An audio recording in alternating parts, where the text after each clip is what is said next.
بسم اللہ الرحمن الرحیم۔ حضرت عائشہ رضی اللہ تعالیٰ عنہا کی حضرت فاطمہ رضی اللہ تعالیٰ عنہا سے محبت۔ حضرت عائشہ رضی اللہ تعالیٰ عنہا فرماتی ہیں کہ میں نے کبھی کوئی آدمی ایسا نہیں دیکھا جو 5 چیز سے اٹھنے بیٹھنے میں حضرت فاطمہ رضی اللہ تعالیٰ عنہا سے زیادہ حضور صلی اللہ علیہ وسلم سے مشابہ۔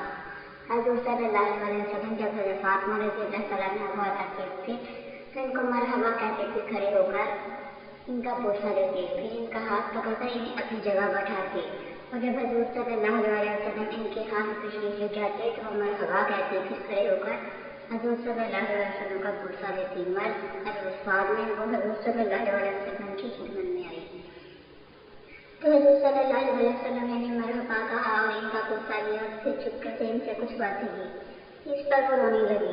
حضور صلی اللہ علیہ وسلم نے دوبارہ ان سے چپکے سے کچھ بات کی، اس پر وہ ہنسنے لگی۔ میں نے عورتوں سے کہا، میں تو سمجھتی تھی کہ ان کو یعنی حضرت فاطمہ رضی اللہ تعالیٰ عنہا کو عام عورتوں سے بہت زیادہ فضیلت حاصل ہے، لیکن یہ بھی ایک عام عورت ہی نکلی۔ پہلے رو رہی تھی، پھر ایک دم ہنسنے لگی۔ پھر میں نے حضرت فاطمہ رضی اللہ تعالیٰ عنہا سے پوچھا کہ حضور صلی اللہ علیہ وسلم نے تم سے کیا کہا تھا؟ انہوں نے کہا، یہ راز کی بات ہے، اگر میں آپ کو بتا دوں تو پھر تو میں راز فاش کرنے والی ہو جاؤں گی۔ جب حضور صلی اللہ علیہ وسلم کا انتقال ہو گیا تب حضرت فاطمہ رضی اللہ تعالیٰ عنہا نے بتایا کہ حضور صلی اللہ علیہ وسلم نے مجھے چپکے سے پہلے کہا تھا کہ میرا انتقال ہونے والا ہے۔